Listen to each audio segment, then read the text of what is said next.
Okay, got it. Okay, so we're going to focus in an area of Griffith Park, and we're going to be primarily looking at native plants and the interaction with their pollinators. And this photograph of Griffith Park from the valley taken during Corona, when there was no traffic, so there was no pollution. Beautiful day to go from Long Beach to the valley in under 30 minutes on the 405 freeways. Will not happen again. But that is the area, which is the eastern side or edge of the Santa Monica Mountains. So that is going to be the area that we're going to be focusing on, the vegetation and the animals.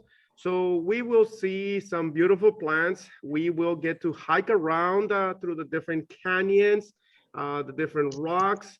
Luckily, you're going to be doing it from your seat. So there's not going to be a problem with you getting too tired or getting heat stroke. So this is going to be, or is considered the largest urban park in the United States. And it is still predominantly wild. There's some recreational areas, but the Friends of Griffith Park are very important in keeping some of these areas wild, or at least keep them from being made into something else. So we have many vegetation, trees, shrubs, and herbaceous plants that are going to be part of the ecosystem that are going to be very important for feeding some of the wildlife. And so here's the iconic Hollywood sign, or at least in the back of this area is the iconic Hollywood sign. And we won't have a need to air you or lift you out of there, because you probably have some nice AC. So just sit back, relax, enjoy the hike as we begin. And I get to show you the many plants that are found wild in Griffith Park, and some of the recordings that I have done over the last many years that I have visited the park. And I keep recording new things every single time that I go there. And so we get to see some beautiful flowers so that are going to be part of the hike. And we get to see some beautiful insects. Insects such as flies that you might not consider them as being good pollinators. Insects such as beetles and bugs, and even some of the native bees. And we can consider them to be the forgotten pollinators. We don't hear a lot about them, and why not? Since they are part of the ecosystem, and they are the ones that evolve or co-evolve with the native vegetation, we should be hearing about them every single day, but we don't. We have some moths, so we get to see some of the butterfly plant interactions that will occur in the park. And although not really part of this, there's going to be some herbivory, so insects, animals that rely on plants for eating, important part of the ecology of Griffith Park. So this is going to be a good relationship between insects and plants. We're not going to call them pests, or we're not going to call them bad guys. So we have here just a dragonfly to go over the different parts of an insect, because it is going to be very important.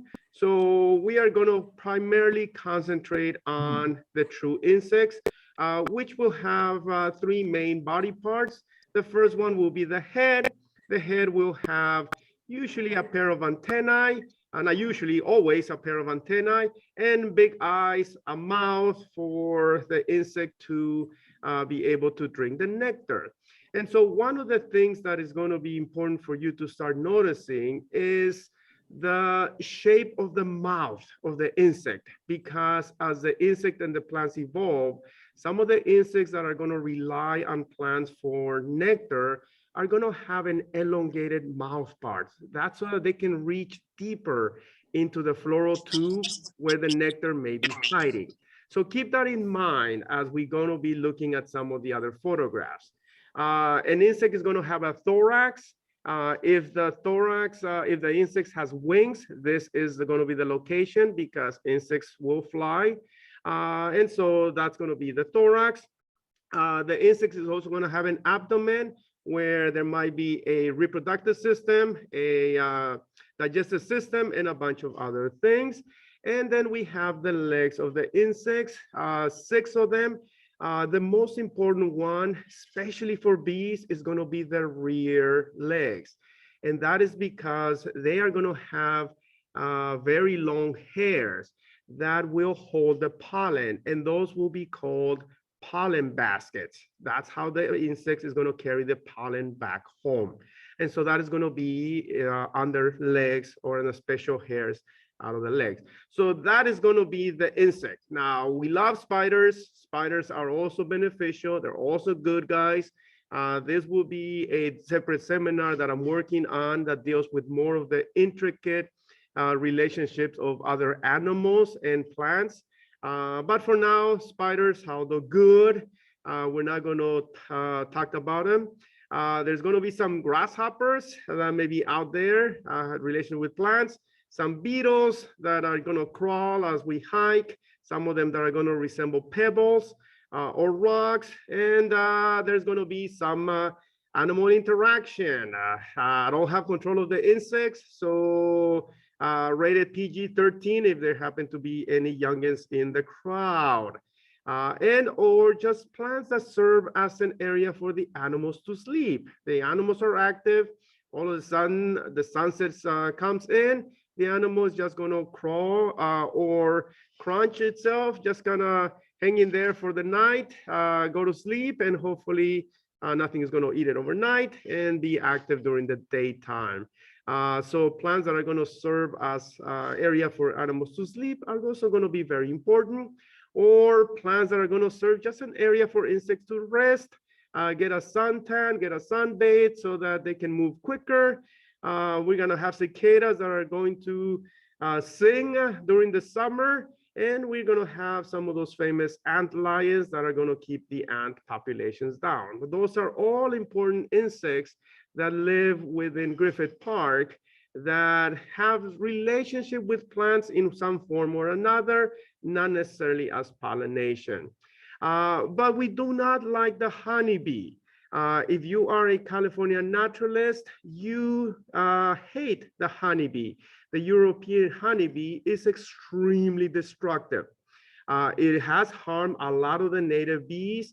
And so whomever hates mustard, whomever hates castor bean, whomever hates all of those wonderful weeds that are now causing the problems with fires in California should also be hating the bee just as much. I know the bee has a wonderful sweet vomit that many people adore, and to me is nothing more than an escape pet. No less and no less destructive than a kitty cat that happens to be out there eating the birds. They are just bad for the ecology. And so honeybees will be something bad when we're going to be talking about California native plants. And I always hate when people say, we're planting native plants for the bees, and they show a photograph of a honeybee. Wrong. Those are not the insects that we want to attract. Honeybees have their place in agriculture. Yes, they are very important. But when we're talking about native area, wild areas, wild habitat in California, they are nothing more than an invasive species. And it should be eradicated just like the weeds and the other animals that have escaped and the other plants. So we won't talk about honeybees much, but we know that they are not going to be good as far as California wildlife is concerned. And so to begin the pollination, there are going to be certain terminology that is going to be important. The first one is going to be pollination syndrome. And these are going to be characteristics that a plant adopts to attract or exclude pollinators. So that will be the color, certain colors that will be attracted to some insect. That would be whether the flower has a landing platform or not. That would be any kind of fragrance that may be emitted from the flower or lack of fragrance. And so any of those characteristics that are going to attract or exclude pollinators is going to be part of the syndrome. Part of the syndrome will also be whether the flower opens in the daytime or the nighttime, because the nighttime for moths and bats, the daytime for butterflies and other insects. So keep that in mind as we are looking at the different flowers and how they have changed, evolved to a specific group of insects or a specific insect.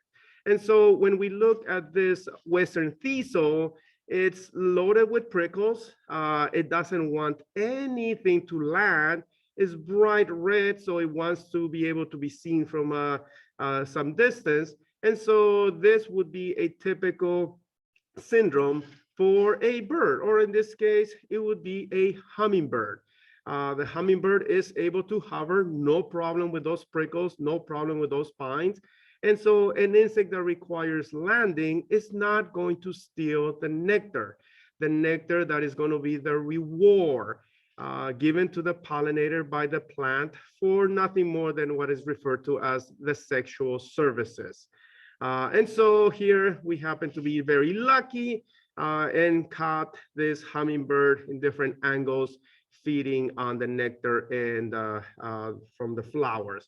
And so that would be the syndrome for birds. And so as we now look at some other plants, here's California buckwheat, very common. So here's in the wild with a lot of tiny blossoms. And so this is going to be what we refer to as a generalistic pollination, meaning that there's no specific shape, form. The flowers are way in the open. They form this little cluster to look nicer and be able to attract insect better. And so any animal, any insect that is looking for a meal is welcome to stop by, eat, drink, carry the pollen onto the next plant and bring about pollination. And so it is going to be beneficial for the plant, for the insects to walk around. As they're walking around, they're going to stumble onto the stamens that will then have the pollen. Those stamens or the pollen will then have to be delivered to the stigma of the flower, and that's going to bring about pollination. The petals and sepals are going to be either as an attractive agent, or in this case, it's going to be as a landing platform. So that would be a generalistic pollinator. Everybody's welcome. And so what do we have? Here we have a soldier beetle. You don't think as a beetle as a wonderful pollinator, but they are. So this beetle, as is eating some of the pollen, maybe some of the nectar, it will bring pollination to the flower. And so here is a different beetle, and we have some live action. So here's the beetle in action.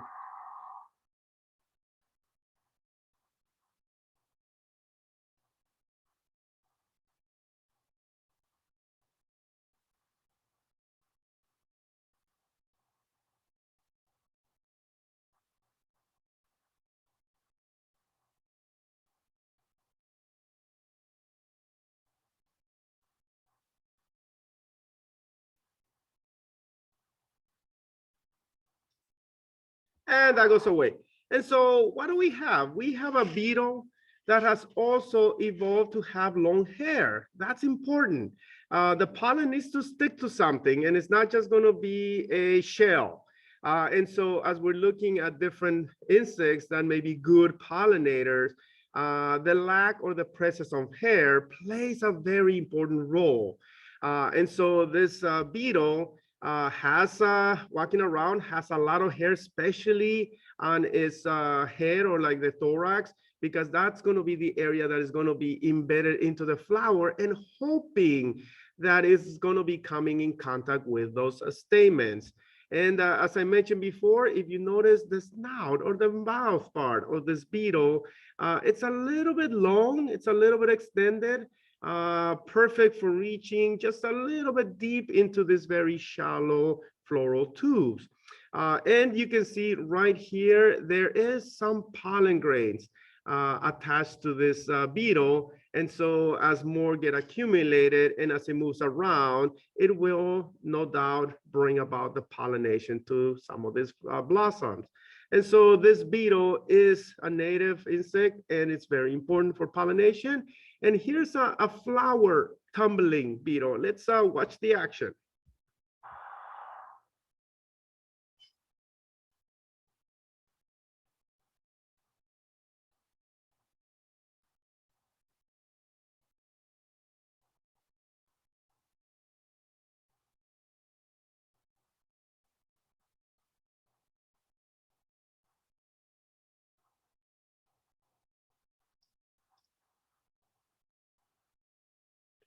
And so flowering tumbling beetle also very important for pollination. Tumbling because if you try to grab them, they're going to drop to the ground and you're never going to find them. But if you notice the image right now, it has the head in the flower and it's drinking.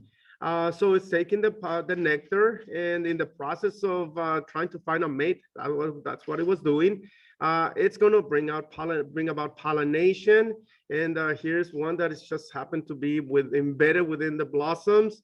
And it is a different view, a different angle, feeding on a different floret, and even flies. So these are going to be the hover flies that will also be very important for pollination. So let's watch the fly in action.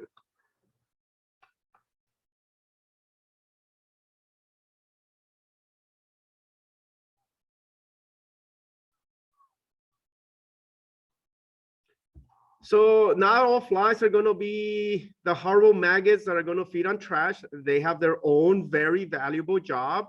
Many of these flies are going to be very good pollinators.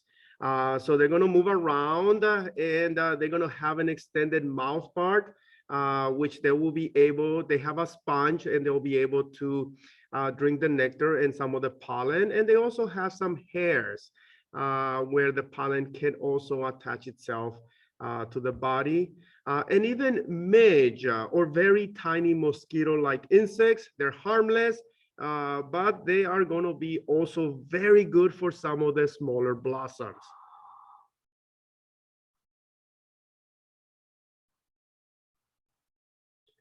And so we have a different beetle right here. So let's watch this other one.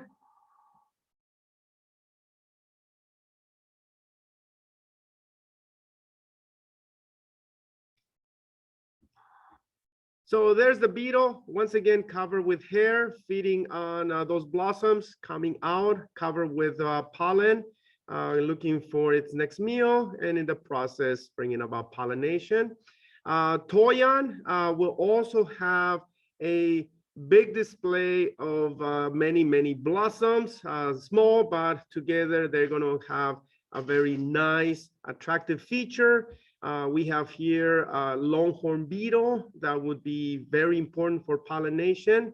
And here we have also some of that flower tumbling beetle and even some bees. This is a native bee that we'll see even more later on. But some of those are going to be very important. A few of the native annual flowers. So we have phacelias, the different forms that we have in Griffith Park. And now we have some of the native bees that are going to be very small. And so as we're looking for the native pollinators, there's going to be something very important that you need to understand. The honeybee is a pet, it's domesticated. It's not going to go anywhere. It's going to come in front of you, visit the flower. You can pet it. It is not afraid of you.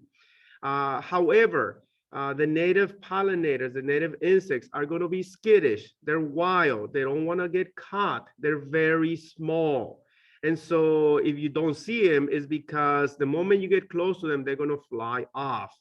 And if you're lucky to see them, then you should photograph them because you might not see them again, or they will come during the time when you're not around because they don't want to risk being caught. So they're going to be a lot smaller than the native or not the non-native honeybee. So here it is inside one of these phacelia flowers. And here it is inside feeding on the nectar and the pollen. And here's different wasps feeding off of the stamens. That's the image that I shared with you. And here's the flower fly. Once again, you can see a very long mouth part, perfect for reaching the bottom of those floral tubes. We have woolly stars, sapphire woolly stars here, also being visited by some native bee right here, just climbing on the stamens, and the fiesta flower, which we're going to have a lot of very, very tiny beetles. And if you want to know what's the original orgy, this is it. It happens with many beetles.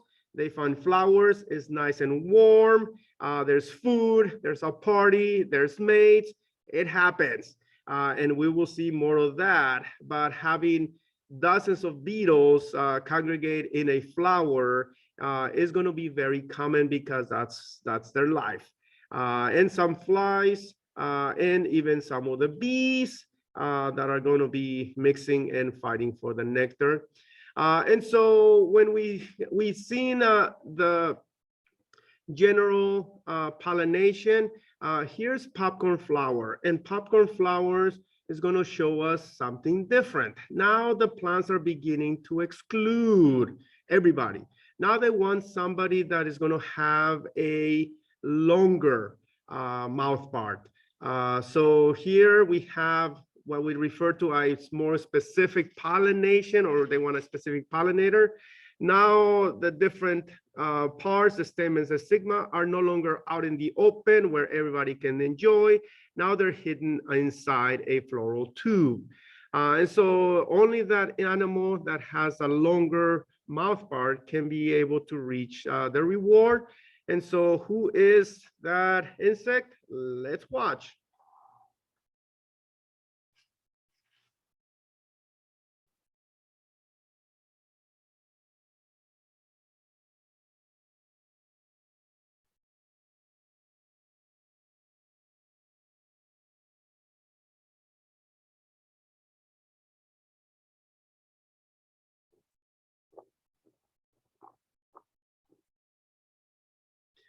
Just a split of a second, and that fly takes a drink from the flower. So it's a flower fly or a hoverfly. They can fly. They sometimes look like a bee.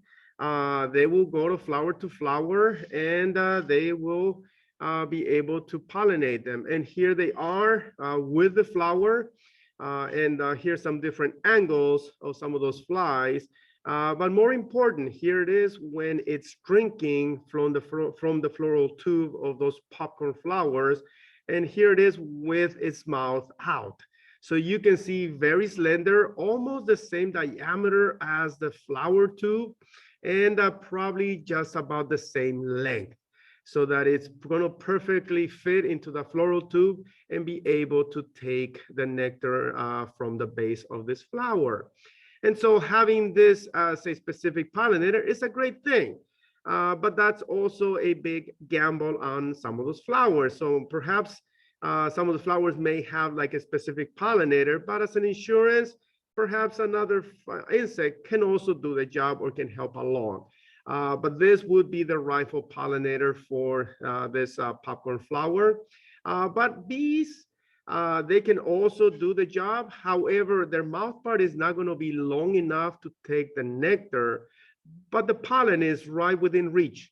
So you can see where the pollen or the stamens are found right below the base of the petals. And so a bee that has a small face can still kind of get its face into the flower, take the pollen and use that as their main source of protein. So the pollen provides the protein for the insects, the nectar provides the carbohydrates. And so together, that is what's going to provide the insects with a very, very rich meal. And then we have the golden currants with some kind of yellow, reddish, and we also have a very long floral tube. So there has to be somebody that can reach the base of this floral or the flowers. We have the stigma out here, and we also have the stamens kind of on its side. And so who's the rightful pollinator? You're going to have to wait for it. So let's wait. Wait for it.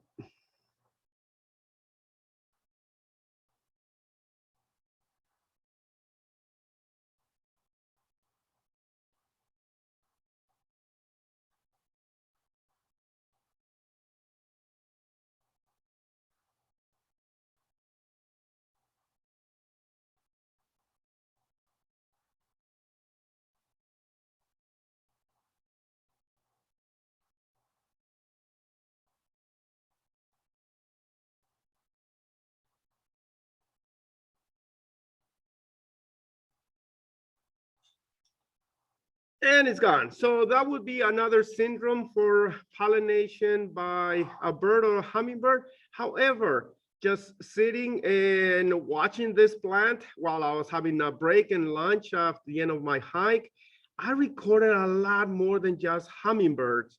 So we have native bumblebees, we have some butterflies that decided to visit, and different insects that just decided to come and get a meal. And so as their pollination syndrome says bird, bird, bird, other insects can also serve as a pollinator, perhaps again as an emergency. And so let's watch some of them in action, and keep in mind the time that each of those insects spends on the flower. Again, very skittish. They have to do it very quickly before some predator comes by. So let's watch.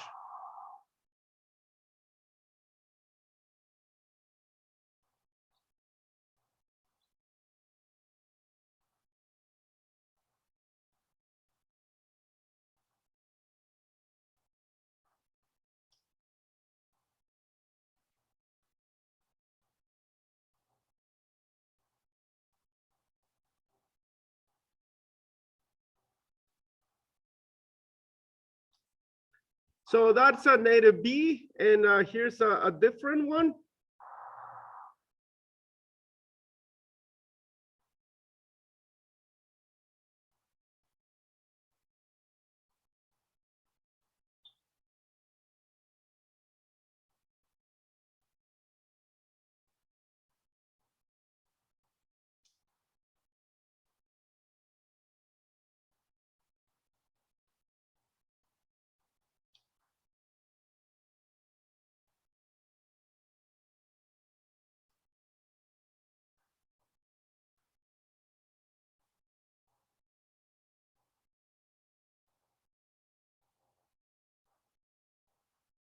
And I just got. So that's a carpenter bee. And this, I think this might be the very hefty bumblebee.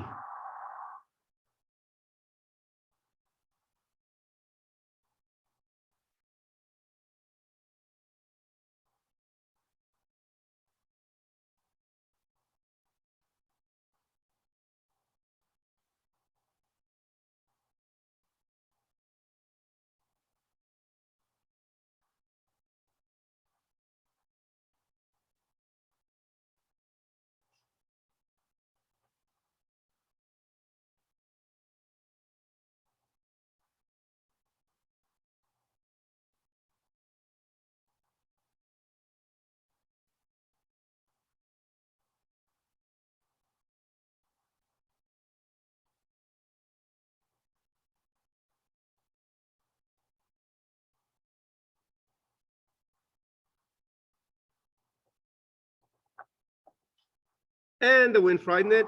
So it's obvious that by the weight of that insect, that was not made for those hefty hummingbird bumblebees or those husky bumblebees.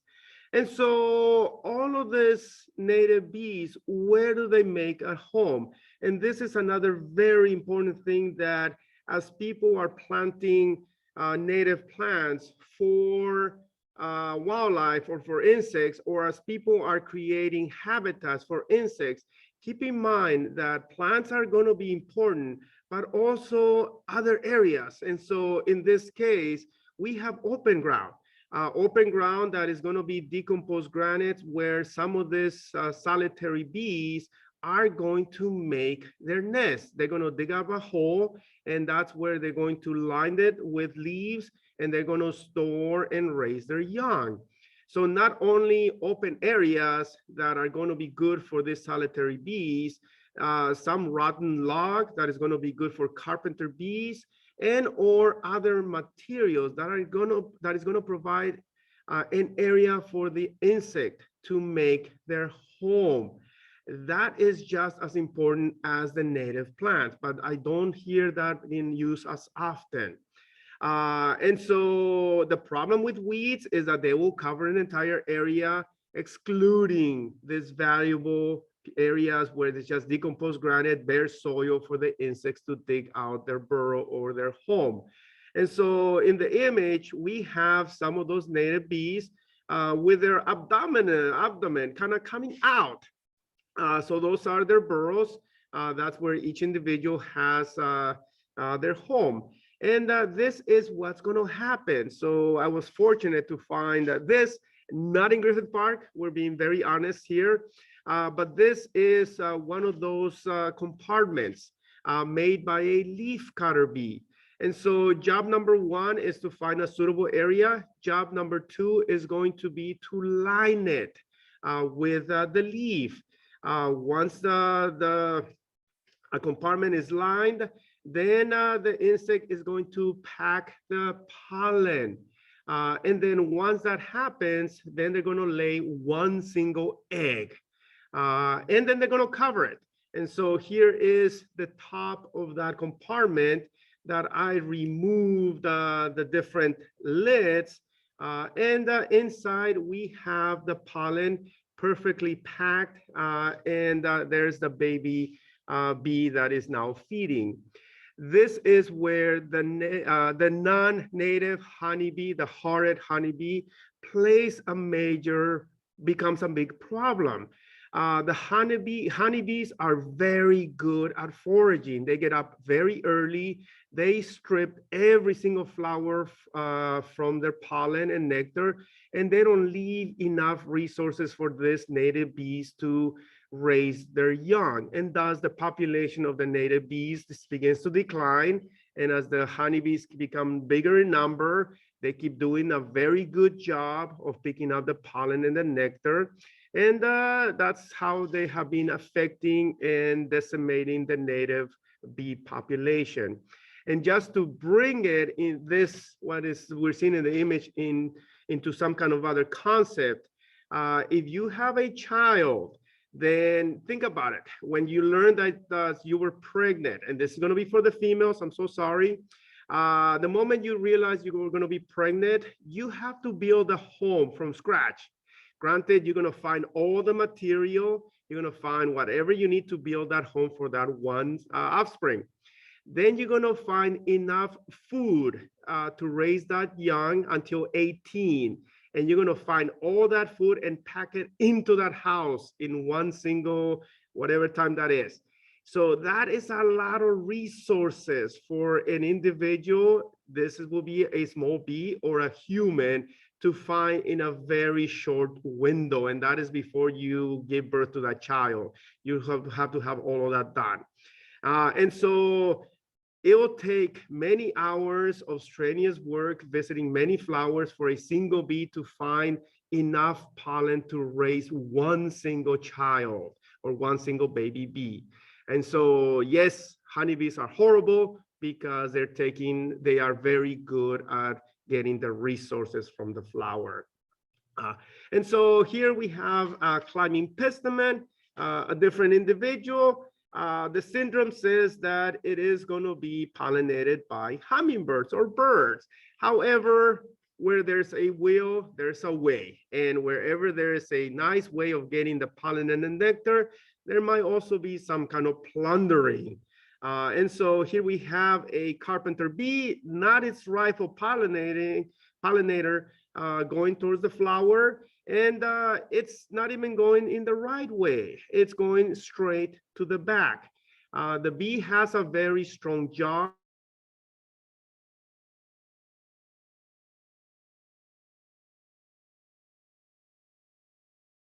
The base. Now, without the nectar, the hummingbird has no reason to visit those flowers. And so there's going to be a problem with them getting enough visiting the plant. And so there will be no seeds set by this flower. And so here's the slit where this carpenter bee has cut it open and was able to reach the nectar out of this plant.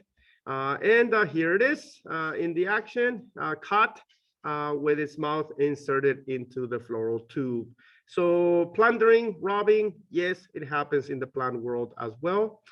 Here's California wild rose with its beautiful flowers, and some of its native pollinators are going to be beetles, maybe some bees later on, or maybe serving as a food source. So yeah, they can afford to lose a few petals if the pollination happens to be successful.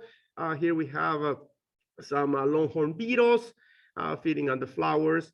And the clarkias, the different clarkias that are in the park are going to be visited by a lot of insects. So very important as the spring progresses. So we have different beetles here, tiny beetles. We have more beetles and some of those native bees. Here's a closer of that. And here's that beautiful green eye bee taking the pollen from the stamens. The fleabane become very important during the summer when everything else is not blooming. This is where some of these asters are going to become important for pollen and nectar and a good drink for insects. This one's being visited by very, very tiny beetles. Here's another beetle covered with hairs and pollen. And even some of the skipper butterflies here with this proboscis inserted into the blossoms. Here's a different view of those skipper butterflies visiting the plant. And here's the action shot.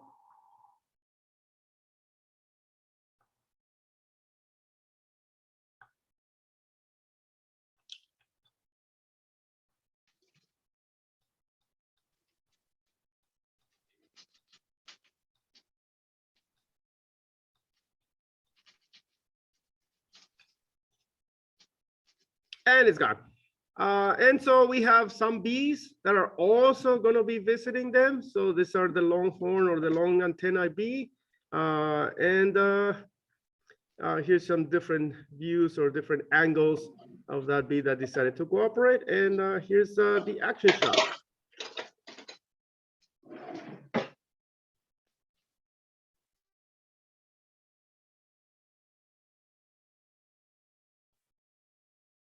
You can see the long mouth coming out of the bee for reaching the flower, base of the flowers.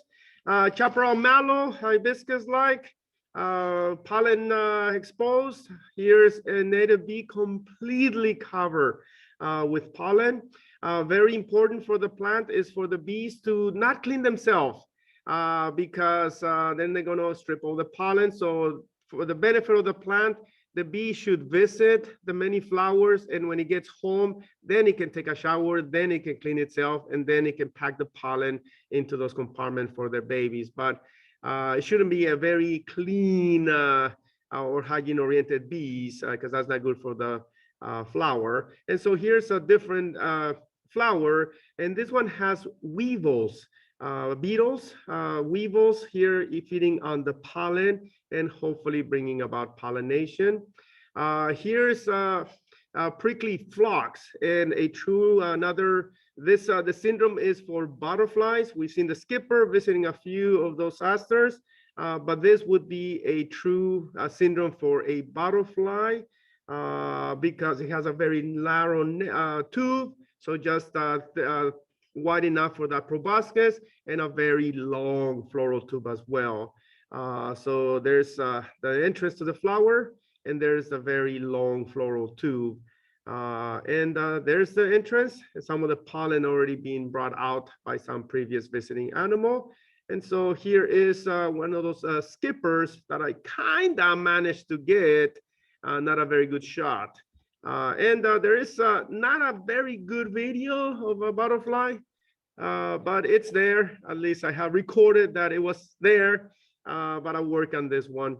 The blazing star found only in one area in Griffith Park, very large flowers. So naturally the visitor would be a very husky bumblebee, very large. And so we got some action shots of them.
So whoever said that visiting flowers was simple was wrong. And I would have gotten a closer picture, but this is the Bronson's Cave, and it's a very steep drop from where I was. And then we have daughter, the parasite, the bad guy. It's like, no, it's very good guy. Yes, it is a parasite. Yes, it takes its resources from plants, but it also provides a very good meal for insects, especially during the summer. So spring, yeah, it does its thing. As the spring goes by and the summer comes in, then you have the flowers, and the flowers are going to be visited by a lot of those tiny, tiny bees. So here's during the summer, and I was able to record many visits from many different insects. And this is just a small shot of one or a few, and here's just a bee with its half of its body inserted into the floral tube. And here's a very tiny beetle with also its body inserted into the tube. And so, yes, although seen as a bad guy, ecologically, it is a very good guy, and it is very important for the wildlife. And here's that native bee picking or feeding on the flowers. And so watch as the action shot. So look around. There's going to be more action in the background because I can only get a small shot, but the movement around are other insects that are going on the flowers in the background.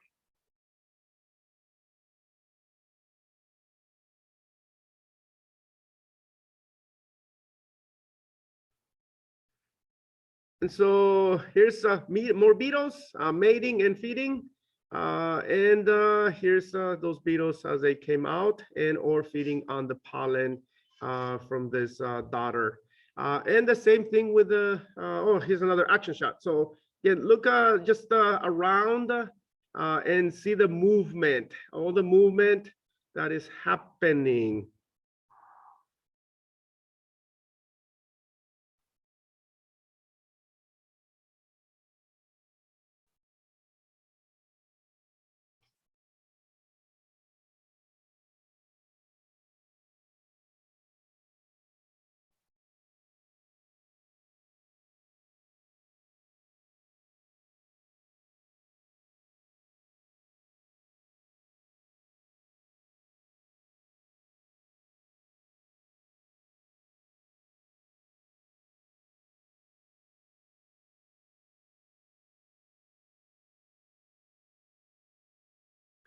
And there's a horrid honeybee.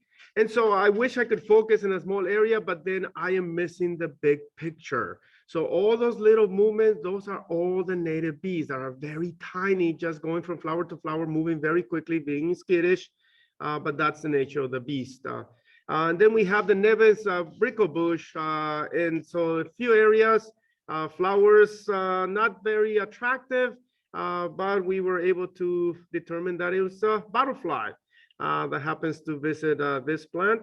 And then telegraph plant, I don't like the word weed, telegraph plant, another aster that is going to be very valuable. So here's some beetles covered with pollen, a native bee eating, another beetle covered with pollen, and golden yarrow, again, generalistic. We have some bees, some midge or midges feeding on the flowers. Here's a flower tumbling beetle. We have Ceanothus, the big pot Ceanothus, here with that flower tumbling beetle feeding right here on the top.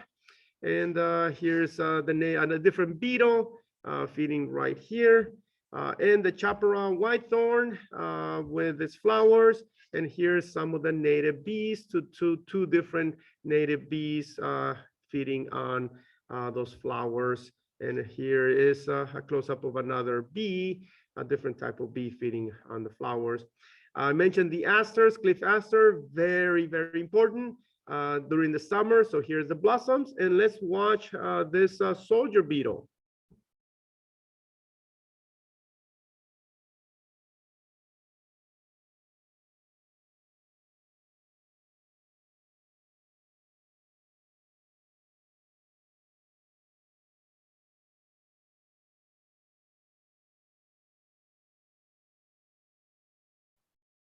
Kind of clumsy, but effective pollinator.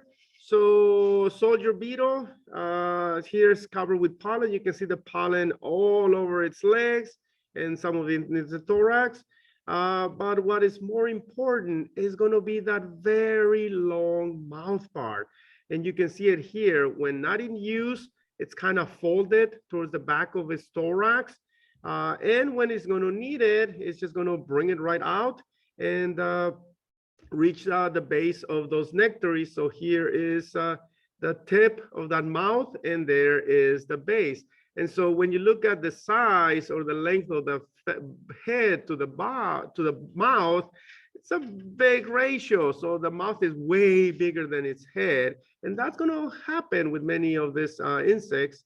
So this is perfect for just reaching deep into all of those blossoms and be able to take the nectar. And there's a different view showing you the tip of that mouth. And so we know this is not a chewing mouth part. This is not for chewing leaves. This is for a liquid diet, and that is going to be of that nectar. And when you don't have the right mouth part, you can use plain brute force to open up those blossoms and get the rewards.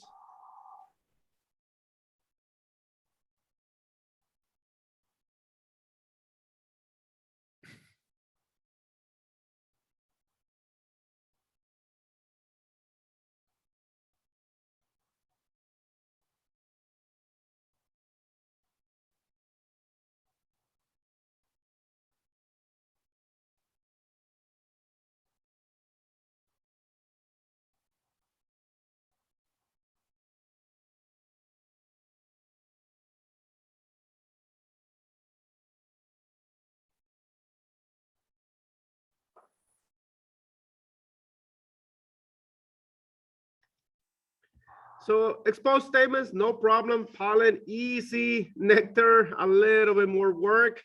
And so that's where beetles can be very strong, and pushing open flowers or opening flowers, not a big deal. They can do it very, very easily. And there's even one in the background kind of looking. Or we have a tiny fly that was also a visitor.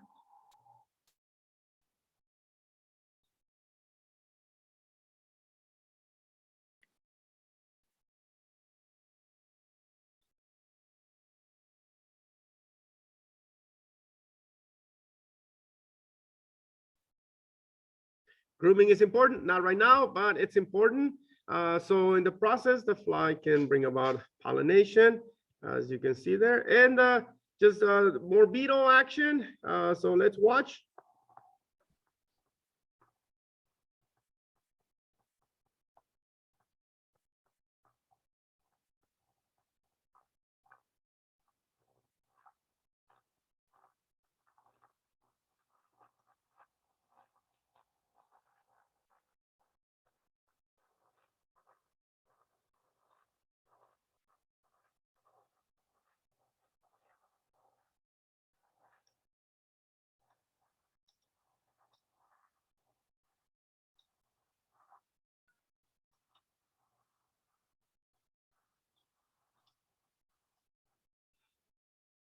PG-13, so an uninvited approach, but that's what happens in nature.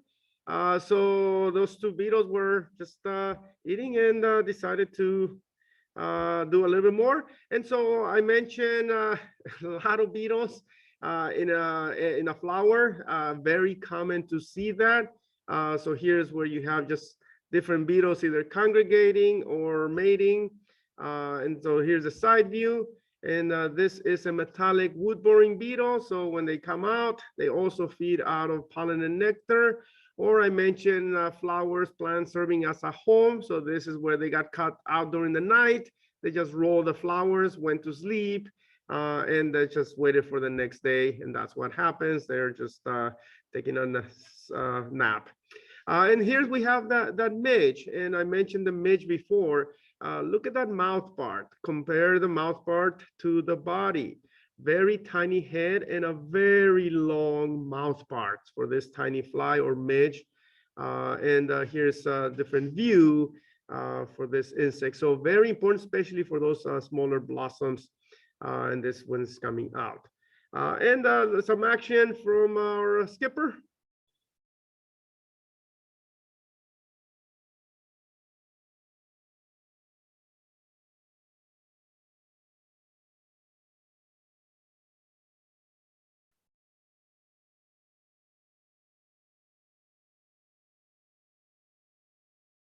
And that was gone. We have Jimson's weed or sacred datura, also very valuable. Here we have some bees. Not only is it valuable for gathering some dew for a drink during the summer, but the bees do welcome some pollen and nectar, and even beetles will welcome that as well. So there's a lot of beetles just walking around. And some of the honeysuckle, the native honeysuckle, native pollinator. We got a tiny bee here.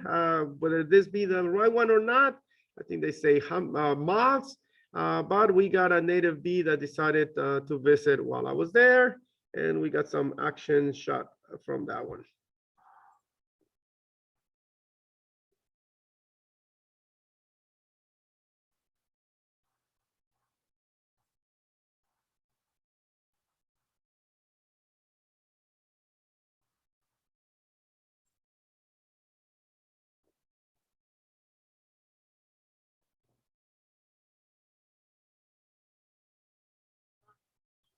And the horrid honeybee ruined it all.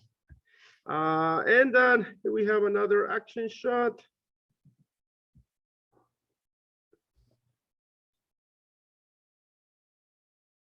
Wait for it. It's a butterfly. So butterflies do visit them. This is the cabbage looper, but it proves that butterflies also visit, and whether it be the right pollinator or the native butterfly, it could be multiple, as we've seen with many of the flowers.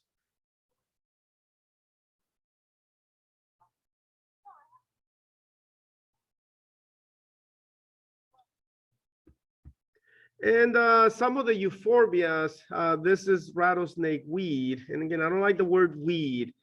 We kind of take them for granted, or at least I took them for granted. But once again, when you're hiking in the middle of summer, is 90 degrees out there, having a drink, nectar, some liquid is very, very valuable. And so prior to this summer, when I took these photographs, I had no idea of the great importance that it brings to some of the insects. And so here we have some of the tiny beetles and the bees, the very small bees that will go around, lots of inflorescence, if we want to be correct, but they are going to be very valuable. So here's some of the midge that would also enjoy a nice drink. And here's the native bee and even some bugs or true bugs. So the number of insects that I was able to record visiting this tiny matting plant was very high, because there's not a lot. So whatever's out there is very important. And so here's a red abdomen bee. And so let's watch a little bit of their action.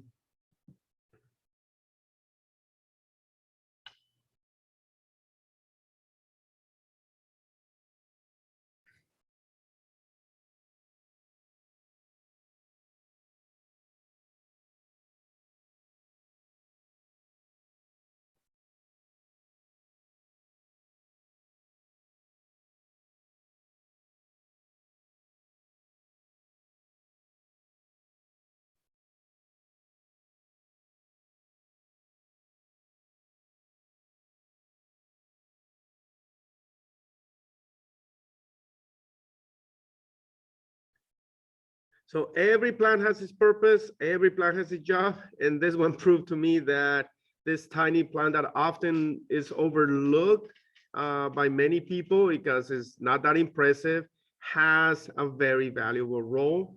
The vervain, I was able to find, first I found some midge, and then I found a few more visitors, the native vervain with the very tiny blossoms. So here's just some images of a beautiful green-eyed bee that happens to be posing for me, I guess. So many different angles I was able to record as it visited the flowers.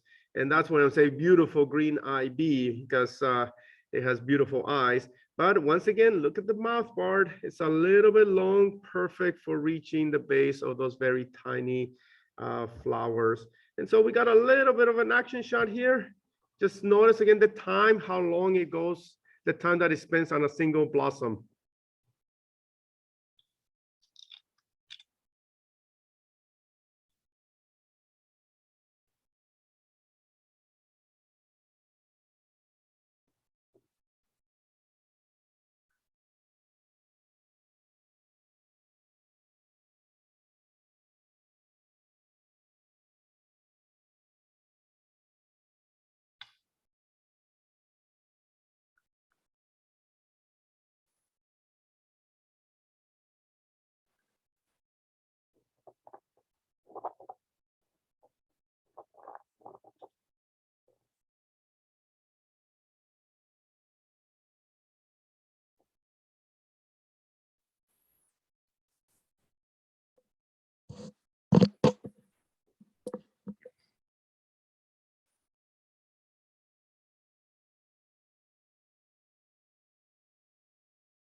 And I think I lost it.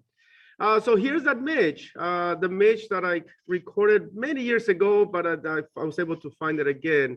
So this is where its mouth is fully inserted into the flower, so perfect diameter, but that very long mouth part. Once again, here's the tip, and there's the base, and so the head to mouth ratio is very different. So definitely this midge is a very good pollinator for this tiny blossoms, and there's as it's probing the blossom for the nectar. And so I think I got a short action shot of it.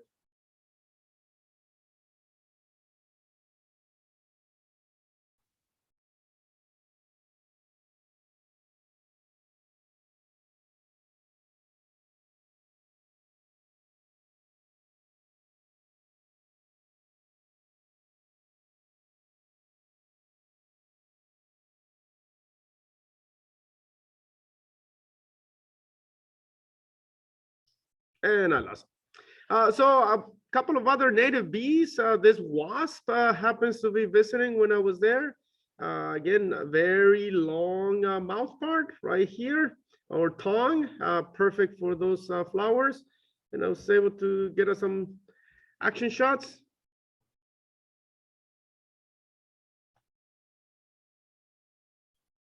And it is gone.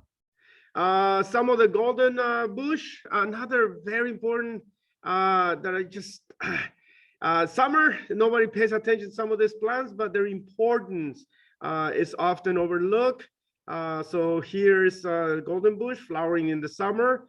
Beetles, beetles, beetles, tiny beetles. Yes, they're going to welcome that meal, that drink. Here we have those beetles, those native bees. Yes, they're going to welcome that drink. So there's some of the bees as they have visiting the blossoms. And there's several of them and some more images of those bees, just different action shots. So let's watch them.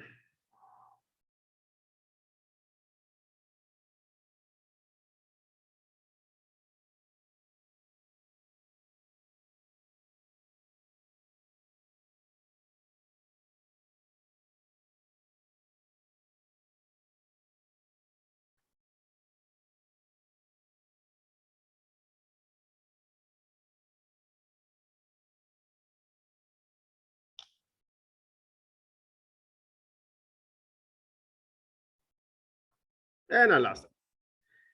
Once again, look at the movement in the background. All the different insects that are just visiting and moving very quickly.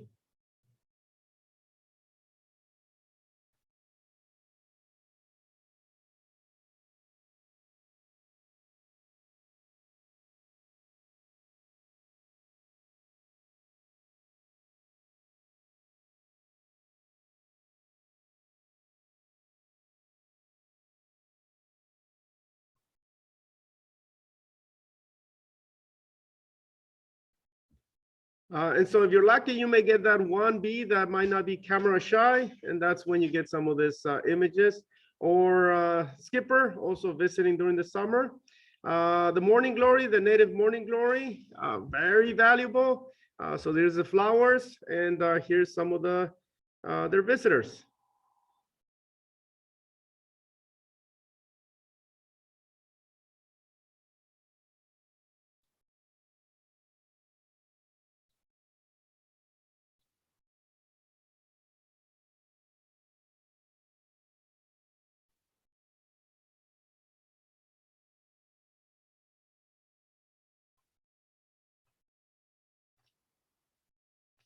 And I hit the flower by mistake, and it went into fighting mode.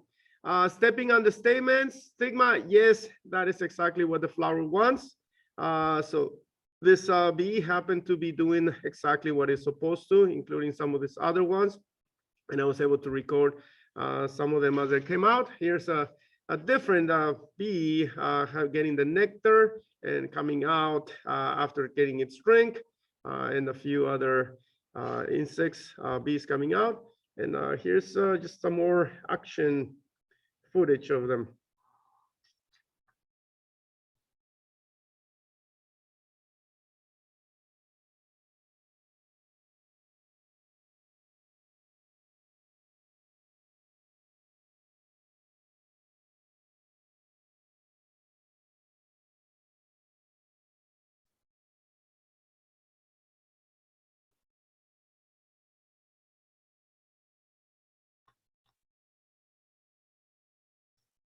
So puts whatever pollen it has on its rear legs, the pollen baskets, and it flies away.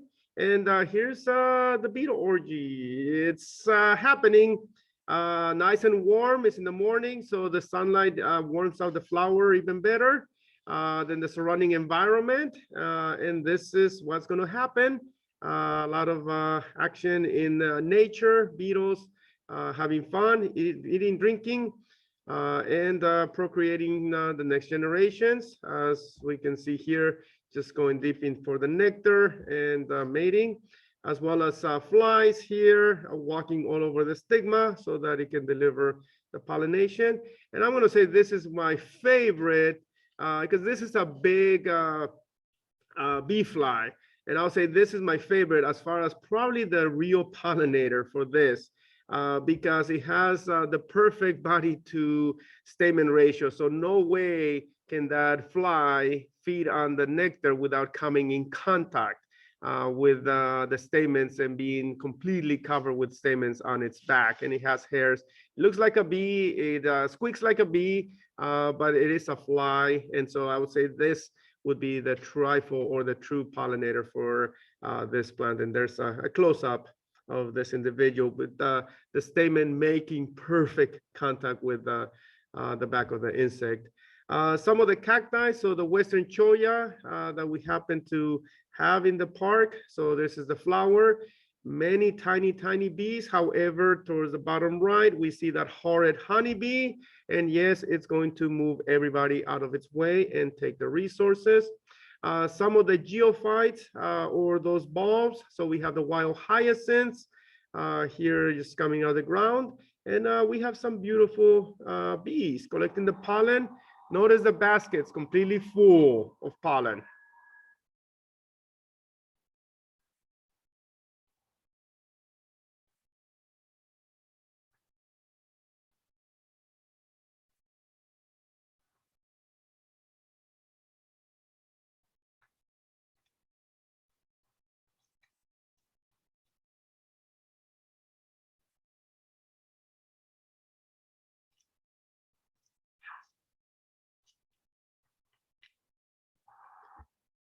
So how many of those baskets are required for one single cell?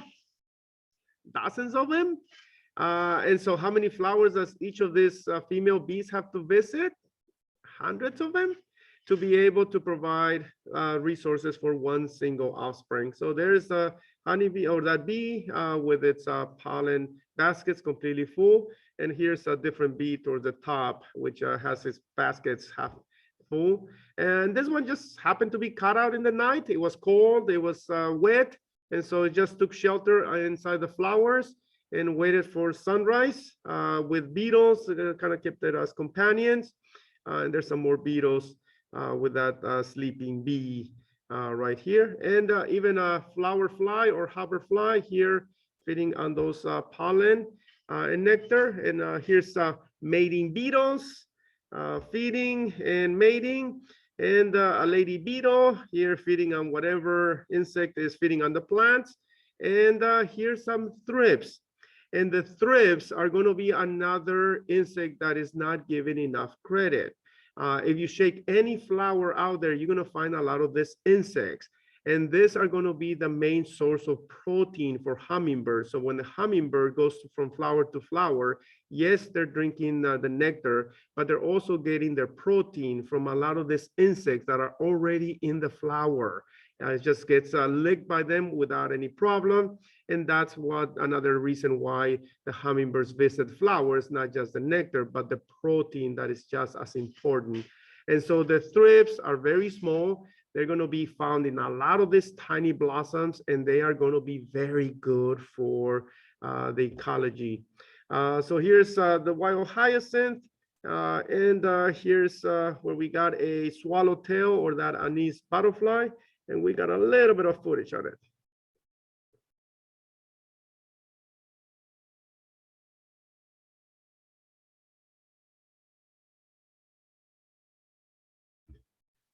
Gold star here with its blossoms, and again, bees, beetles, yes, some of the mariposa lilies, the insects that we've discovered or have we recorded coming out from the flowers, very large bees right here covered with pollen, and a very husky bumblebee also coming out of the blossoms. The plumber's mariposa lily here with blossom side view, and beetle coming out. Here's the beetle that was visiting, and another very husky bumblebee. The yellow mariposa lily, what we recorded from that is going to be moths. So here we have a moth on the petal, and here we have the moth on the right side. So at least that's what we have found. And the narrow leaf milkweed or the milkweed. So we was able to find many of those insects. So yes, they're going to be valuable as nectar for many, many insects, and including some of the monarch butterfly. But more important than the monarch is going to be the forgotten moths that have a one-to-one relationship with plants. And so here we have the woodland star. And the woodland stars will have a one-to-one relationship with a woodland star moth.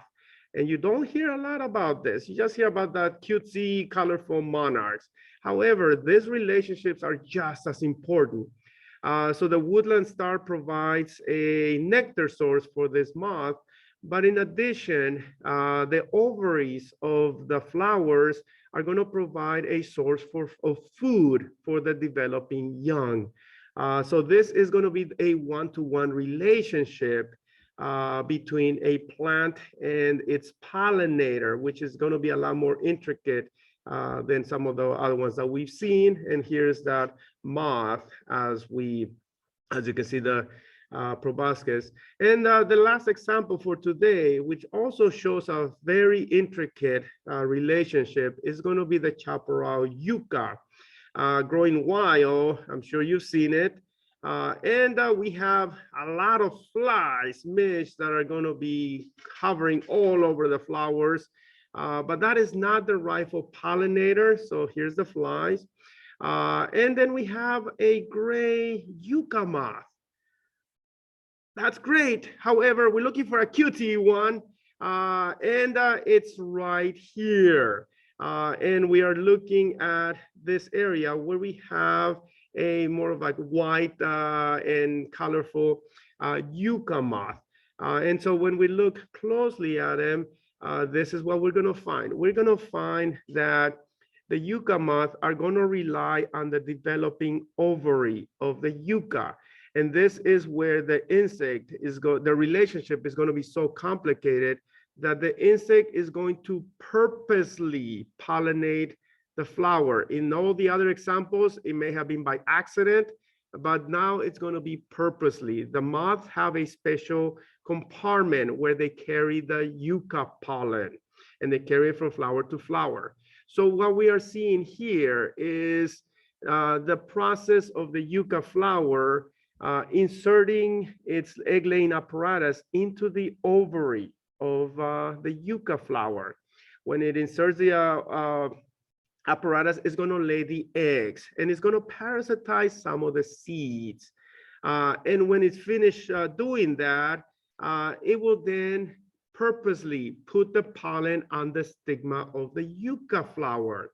And as the seeds from the yucca develop, the seeds are going to be eaten by the moth or the youngins of the moth or the developing moth.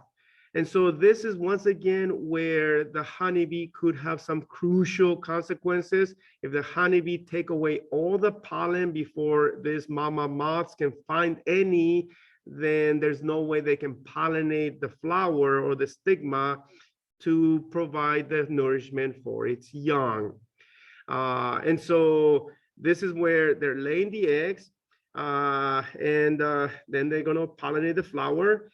When the ovaries or the fruit begins to develop, then we can see the site where the damage was done by inserting that egg-laying apparatus. So we see this depression and we see this other depression here. Those are sites, entry points where that moth inserted that apparatus and laid the eggs. And as the fruit becomes even bigger, you can kind of see the scars or those little tiny dimples on the fruit.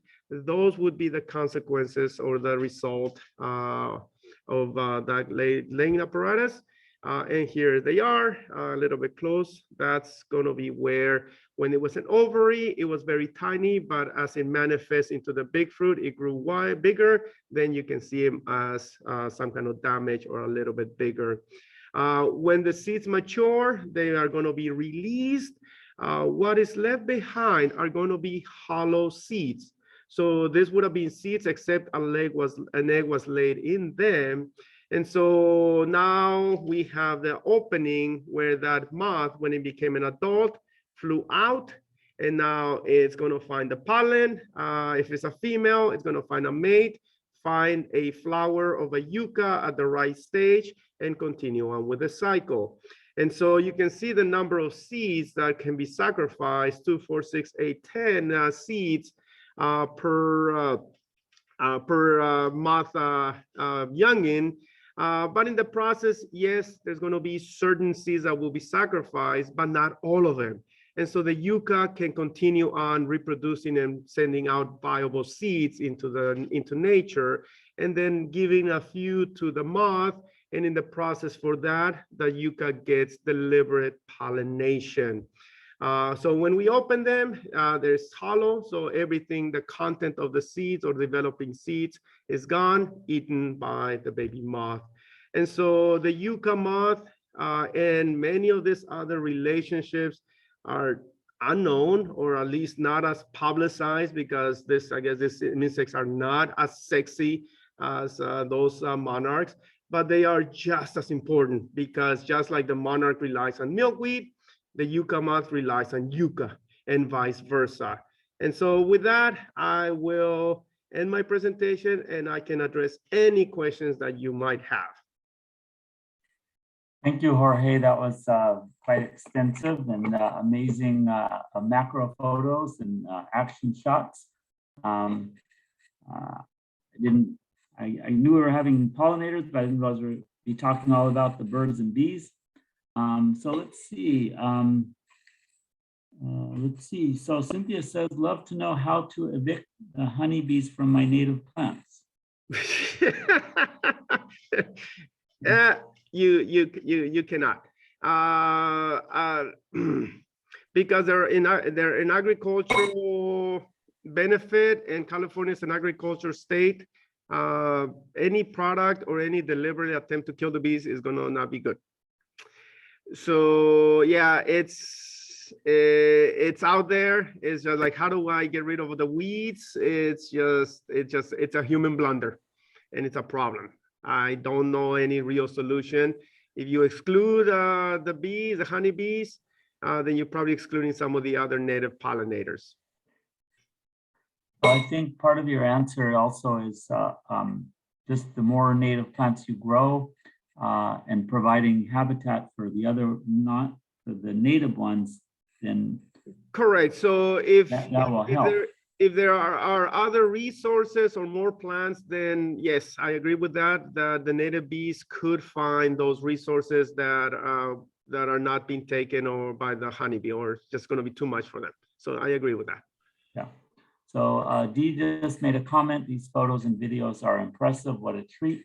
And JL said, yes, I agree. Awesome demonstration. Brent liked it. And he said, thank you for a lovely presentation. Megan says, thanks, Jorge. I have so much to learn. I second that. All right. Does anybody from the audience feel free to unmute yourself if you have any questions? We'll try to make it fast because it is already late. But please unmute yourself if you have any questions. Well, I have a question while we're waiting for somebody else to unmute. How long did it take you to take all these photos?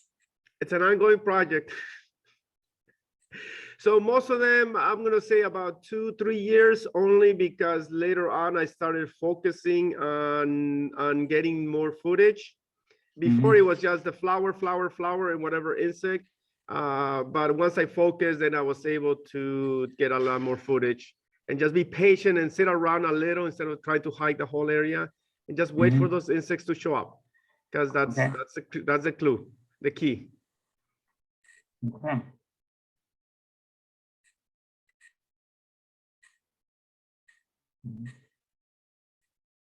I guess you covered everything.